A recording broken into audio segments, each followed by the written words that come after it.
some interesting stories that came out in the league, one specifically yesterday. But we know with the Dallas Cowboys, they're just the gift that keeps on giving. A lot of stuff going on. And if you were watching the Monday Night Football game, you kind of noticed the overarching story going on during the game. We saw that George Pickens and Ceedee Lamb were not available in the first series of the game, and it was the whole storyline.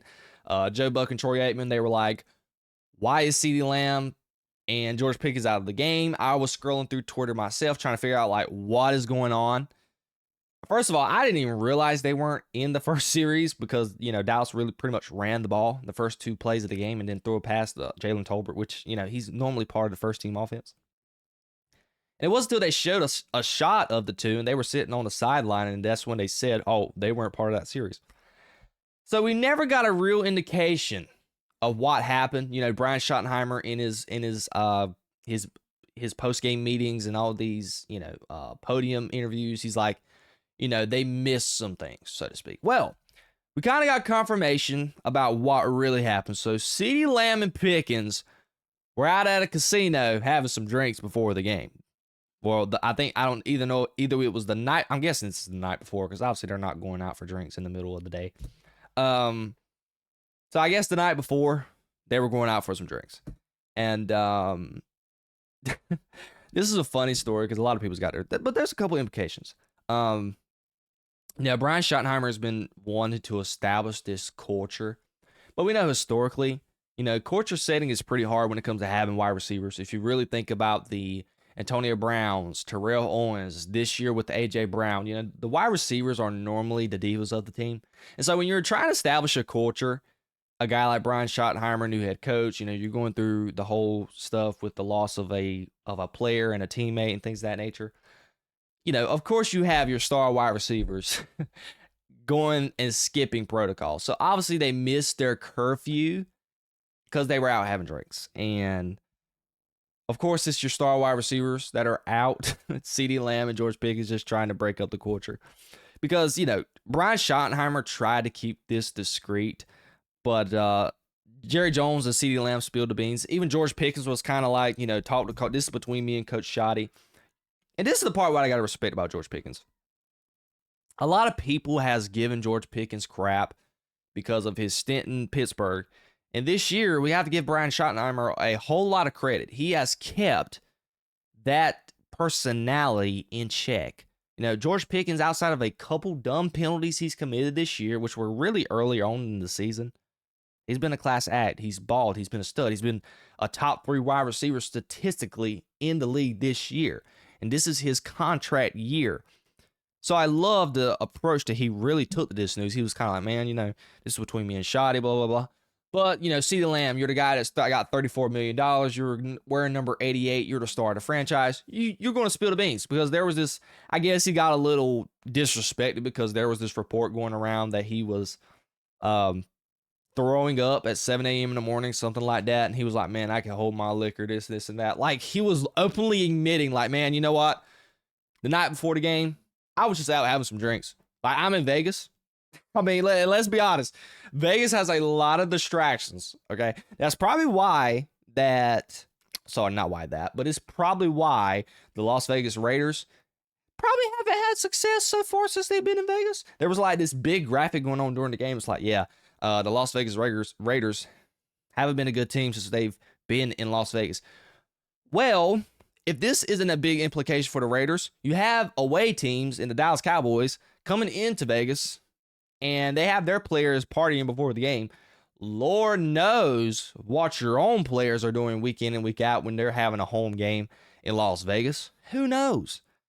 Because the Cowboys star players, Ceedee Lamb and George Pickens, was out chilling the night before, having some drinks, having a good old time on the Vegas Strip. I've never been to Vegas, me personally, but a lot of people love them some Vegas. It's one of the best cities they've been to, that a lot of people like in America. And they have a lot of distractions. Same thing can go for Miami, LA, and all these other, and let's be honest. I feel like George Pickens being in Vegas, that is a match made in HELL hockey sticks itself. I'm so glad he's in Dallas and there's not much for him to do. It's a little boring up there in Dallas. But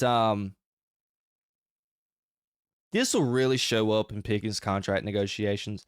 And I saw Clarence Hill, somebody who covers the Dallas Cowboys, he really brought that up. And I was like, yeah, you're right.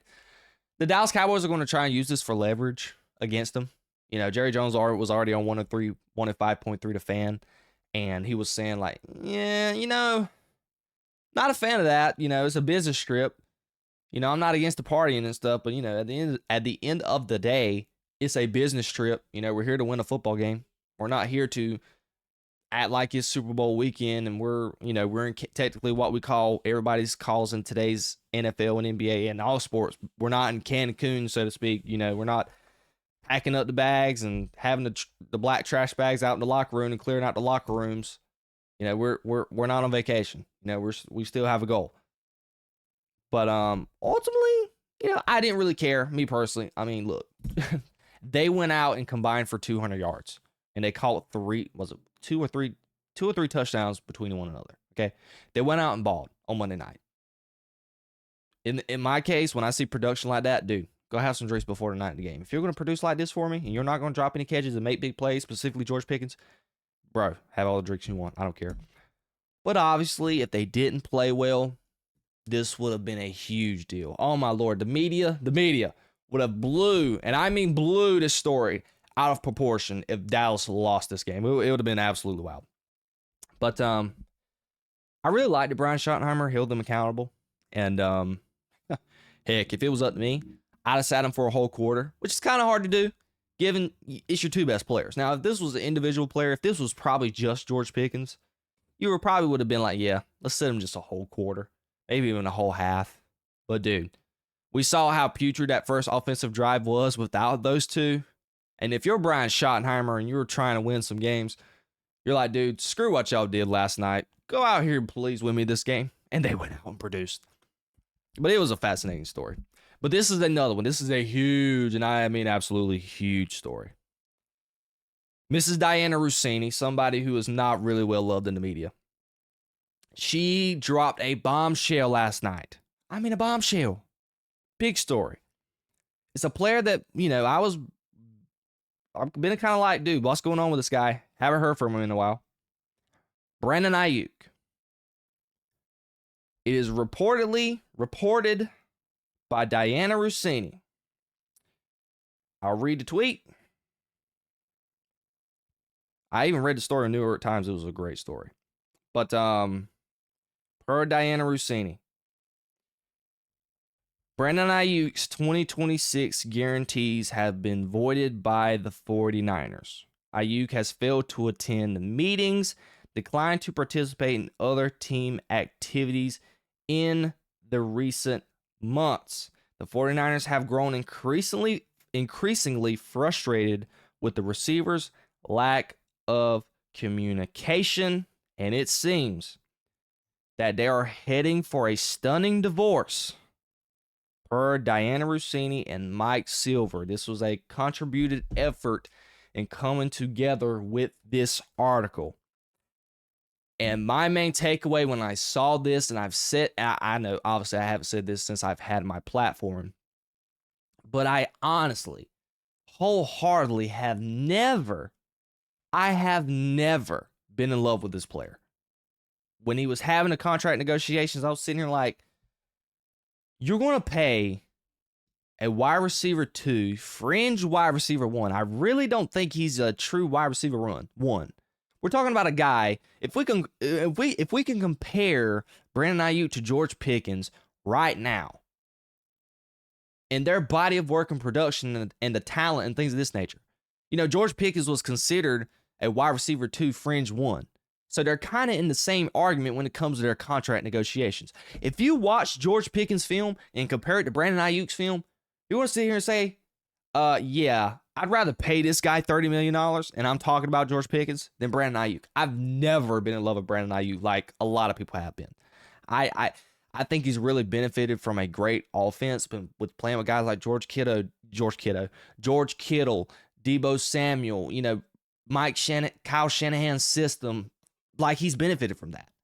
just from a raw talent standpoint, I'm not in the business of playing a guy like Brandon Aiyuk $30 million. And I think it was a bad idea giving him that contract from the start.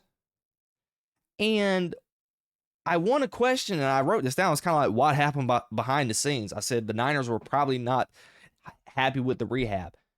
Well, I read the article, and that kind of was the case. The guy has been a total butthole behind the scenes. He's not communicating with him probably about his rehab. It didn't say that in the article, but I could kind of infer that from what they were trying to say.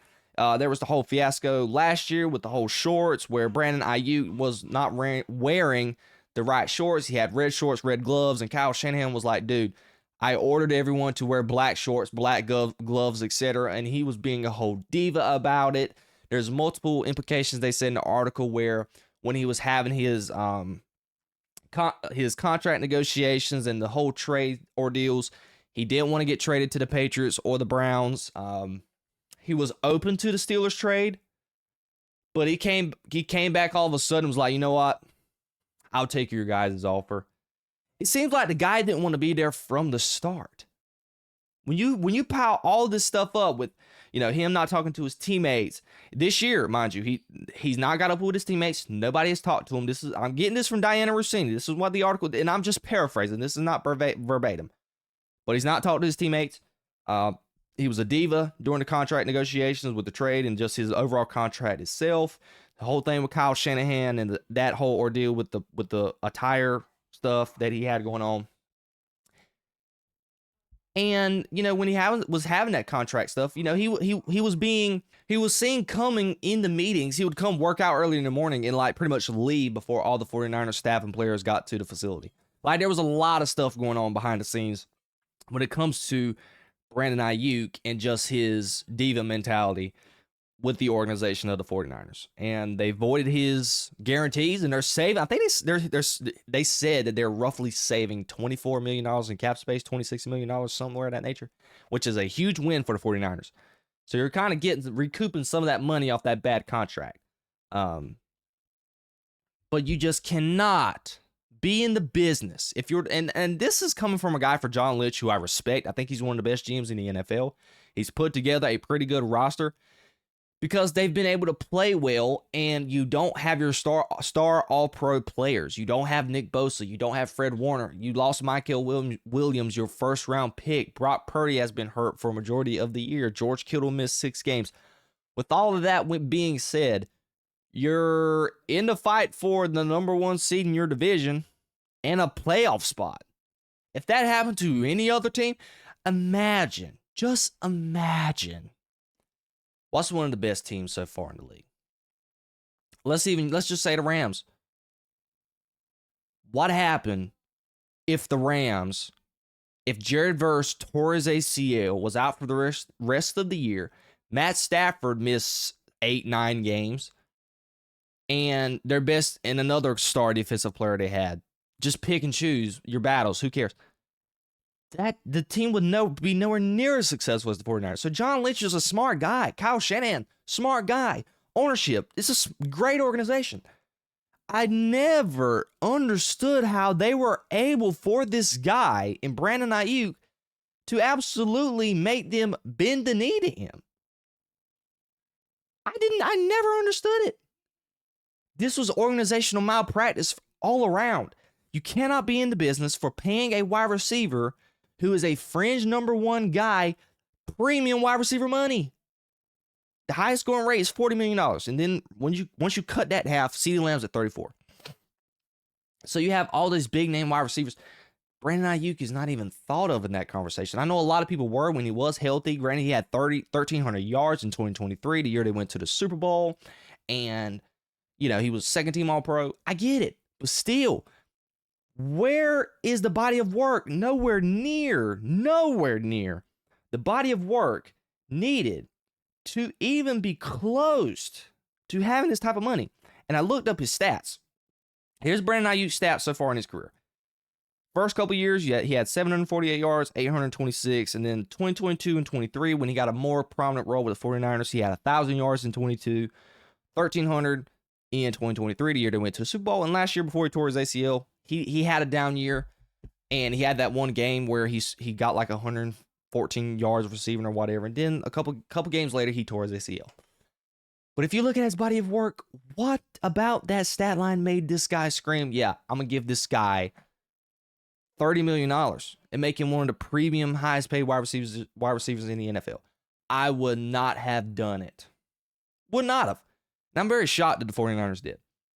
And yeah, and now that I think about the 2023 Super Bowl run, they said there was something going on after that game or whatever that was questionable about Brandon Aiyuk. I don't remember from the top of my head, but whatever. But man, this was a very intriguing story. So pretty much they're moving off of him. I don't know if this is going to be via a cut or a trade. It kind of was insinuating it was going to be more of a release situation. I don't think many people are going to want to trade for the guy. He's coming off I think they said he tore his ACL, MCL, meniscus. I mean, he tore his knee up. And like, I'm just sitting there like, he got hurt in October. It is 12 months later, and this guy is not close to coming back. Now, granted, not a lot of injuries are the same. We've seen a guy like Demarion Overshawn, he injured his in November, and he is already back. And they pretty much got this, I wouldn't say the same injury, but it's pretty much close. Like Demarion Overshawn shattered his leg. But it's all about the player's worth ethic and how fast they want to get back. That was probably something that frustrated the San Francisco 49ers. But who knows? I thought that was a fascinating story.